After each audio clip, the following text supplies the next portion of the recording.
కదా TTD board member, still అతను మెంబరే, తీసేలా. అప్పుడు తెలుగుదేశం టైంలోనే మెంబరు, వైసీపీ టైంలో కూడా మెంబర్ ఇచ్చారు, ఇప్పుడు కూడా మెంబరే. 2000 నోట్ల రూపాయలు దొరికినాయి అప్పుడు అతని దగ్గర. దేశంలో అందరూ కొట్టుకు చేస్తుంటే అతని దగ్గర దొరికినాయి కొత్త 2000 నోట్లు. ఏమైంది ఆ కేసు?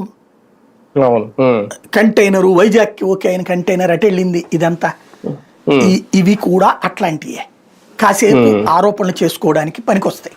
కాకపోతే సమస్య ఏంటంటే ఎస్టాబ్లిష్ చేయడానికి ఒకదానికి ఒకటి లింక్ చేసే క్రమంలో మిస్ అవుతున్నారు, తొందరపడ్డారు. ఎందుకు తొందరపడ్డారు? 11 కోట్ల రూపాయల విషయంలో కోర్టు ముందు దోషులైపోయారు వీళ్ళు. వేసేసాం బ్యాంకులో అన్నారు, స్లిప్ పట్టురండి అయ్యా అంటే అదిగో పట్టుకొస్తానే వెళ్ళిపోయి మళ్ళీ రాలేదు. ఇప్పుడు లేదు లేదు మేము వేసేసాం, దాంట్లో చెస్ట్కి వెళ్ళిపోయినాయి అంట. ఎట చెప్తారు?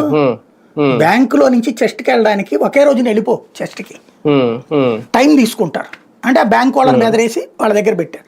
ఇప్పుడు ఆ బ్యాంక్ దగ్గర ఉన్న సీసీ కెమెరాలు అడగాలి వీళ్ళు, ఫుటేజ్ 4 రోజులు సీసీ ఫుటేజ్ అడిగితే ఎప్పుడు ఏ టైమింగ్ లో వీళ్ళు వెళ్ళారు, ఎప్పుడు పట్టుకెళ్ళారు, అదంతా లెక్క తేలుద్ది. అంటే ఇక్కడ కంగారు పడుతున్నారు. ఇక్కడ ఏమవుతున్నదంటే ఈ అధికారులకు కూడా పాపభీతో లేకపోతే భవిష్యత్తు రాజకీయ భయాలు ఉంటాయి కదా. ఇవాళ వీళ్ళే అధికారులను అరెస్టులు చేసి జైల్లో పెడుతున్నారు, రేపు మరి వీళ్ళని వదిలిపెడతారు వాళ్ళు. ఇప్పుడు చంద్రబాబు టైంలో ఏ అధికారులు అయితే తమను ఇబ్బంది పెట్టారనుకో